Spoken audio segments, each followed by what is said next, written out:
Joyce Banda ne se présentera finalement pas à la présidentielle du 21 mai au Malawi. L'ancienne présidente du Malawi, qui a fait volte-face, a déclaré qu'elle allait soutenir l'opposant Lazarus Chakwera. Des Soudanais étaient encore dans les rues de la capitale Khartoum lundi, une mobilisation dans le but de poursuivre le mouvement de contestation enclenché le 19 décembre contre le régime du président Omar El-Béchir.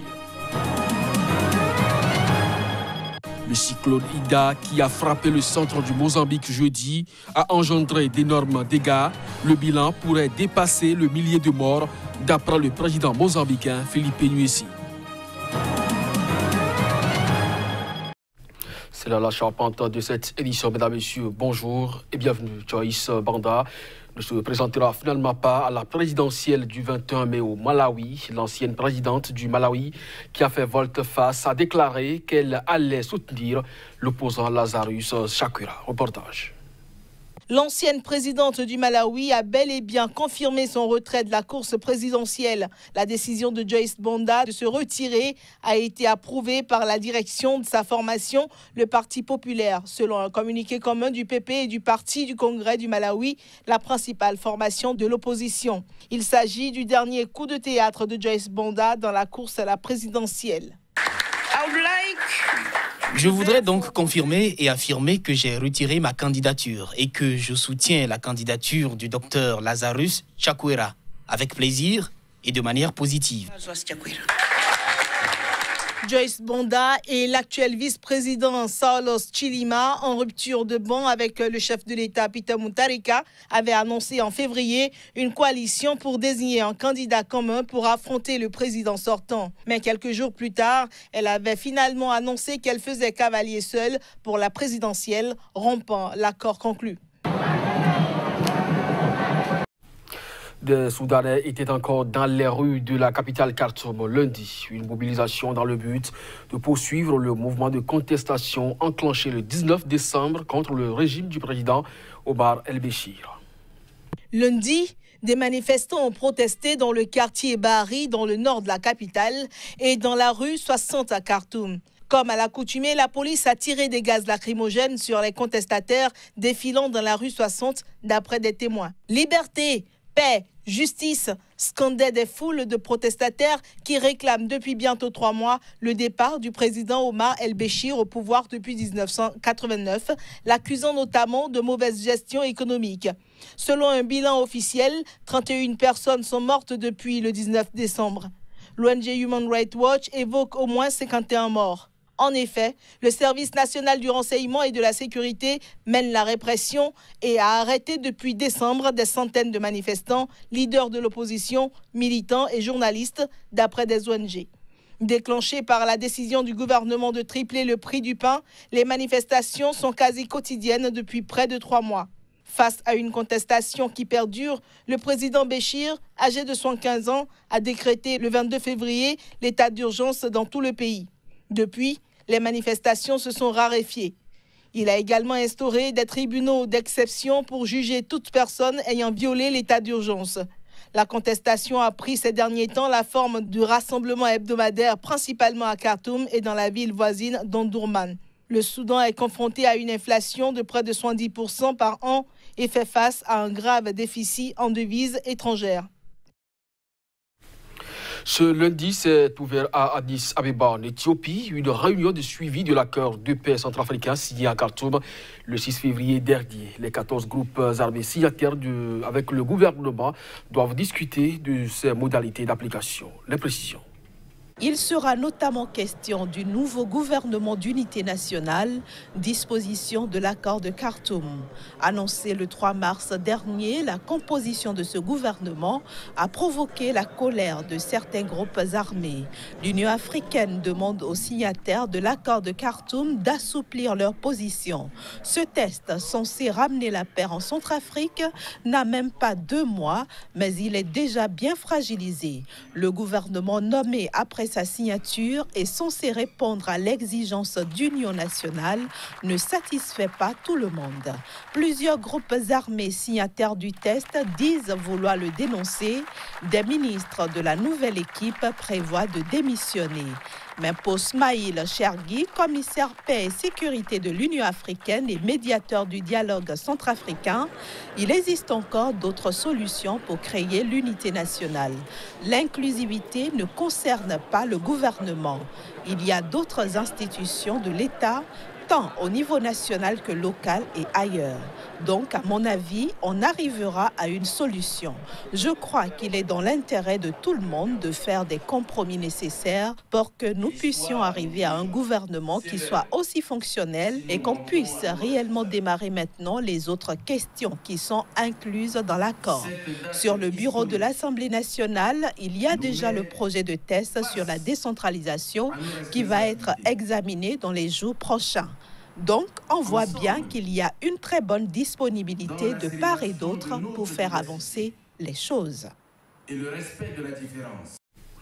5 membres des forces de sécurité du Burkina Faso ont été tués entre samedi et dimanche à Kampienga, dans l'est du pays. C'était dans l'explosion d'engins artisanaux au passage de leur véhicule, a-t-on appris de sources sécuritaires. Reportage.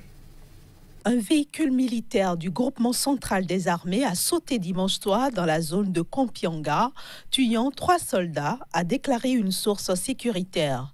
Un autre occupant du véhicule, blessé, a été évacué vers un centre médical, a ajouté cette source. Une autre source sécuritaire, jointe à Ouagadougou, a confirmé cette attaque, précisant que la veille, samedi donc, un autre véhicule avait aussi sauté sur un engin explosif improvisé lors d'un ratissage. Un gendarme et un militaire ont perdu la vie lors de cette attaque, a indiqué cet officier, rappelant que depuis début mars, l'armée mène une opération de sécurisation dans les régions de l'Est et du Centre. Baptisée coup de foudre, cette opération toujours en cours a conduit à des neutralisations de terroristes et à la destruction de cachettes dans les forêts de la région, a indiqué la même source.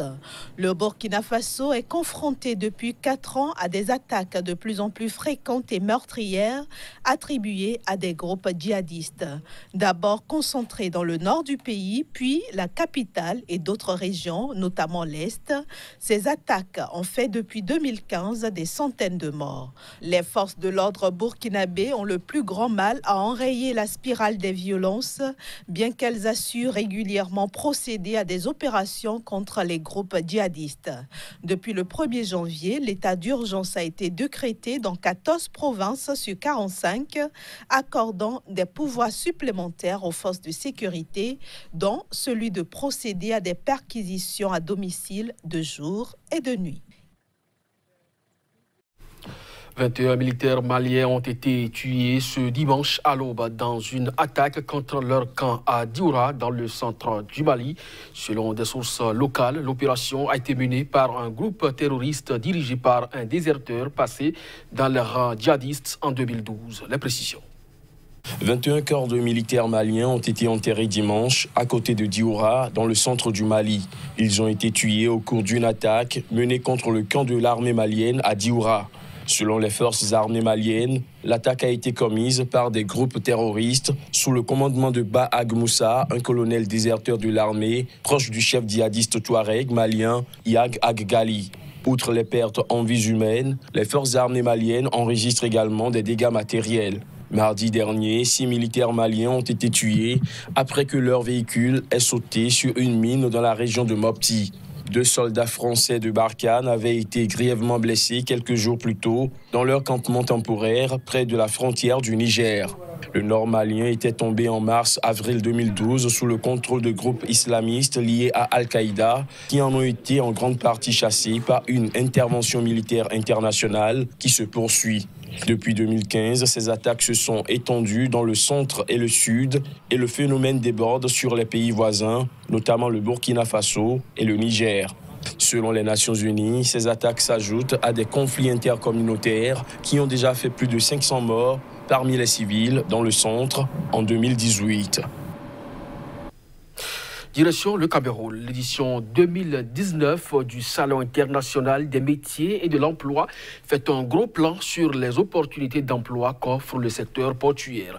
Une cérémonie présidée par le ministre de la Formation. Au menu de cette édition, exposition, focus sur les métiers, foire des métiers également, rencontre B2B et immersion des métiers. Reportage de Narcisse Oum, notre correspondant à Douala. Le club du port autonome de Douala a accueilli la 8e édition du Salon international des métiers et de l'emploi sous le thème « Emploi portuaire, une marée d'opportunités ». Il est question pendant 3 jours que va durer le salon d'aller en immersion au cœur du secteur portuaire, encore méconnu du grand public, pour en ressortir la niche d'opportunités d'emploi qui y réside. Cette édition se propose d'entrer au cœur de ce secteur d'activité et de mettre à jour les métiers que regorge ce secteur plein d'opportunités pour l'économie camerounaise en plein essor. Cette 8e édition du CIM est une occasion de vulgariser davantage les métiers du secteur portuaire à travers la mise en place d'une véritable plateforme d'échange entre les différents acteurs de ce secteur et le public. Il y a une marée d'emplois au niveau du port. Il y a beaucoup d'argent au niveau du port. Maintenant, il faut que l'État nous aide à valider ces emplois. Au menu de cette édition, il y a des expositions, le focus sur les métiers pour élèves et étudiants à la recherche d'une formation adéquate. Je retiens que j'ai pu ici déjà comprendre que la formation que je suis en train de faire est une très bonne formation et qu'à la sortie de la formation, l'emploi est garanti. On le constate, on trouve que notre formation est en adéquation parfaite avec les propositions de Monsieur le ministre. Cette 8e édition a pour objectif principal de faire connaître les métiers du secteur portuaire, adapter les curriculums de formation aux évolutions du secteur portuaire et enfin plaider en faveur de la création d'une grande école des métiers portuaires. Je vous le disais en titre, le cyclone Ida qui a frappé le centre du Mozambique jeudi soir a engendré d'énormes dégâts.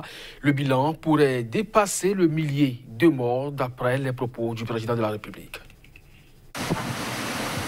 Le cyclone qui a balayé en fin de semaine dernière le Mozambique et le Zimbabwe, emportant sur son passage routes, ponts, hôpitaux et écoles, a fait au moins 173 morts, mais le bilan pourrait dépasser le millier de morts, d'après le président mozambicain Felipe Nyusi. La vie de plus de 100 000 personnes est en danger. C'est un véritable désastre humanitaire.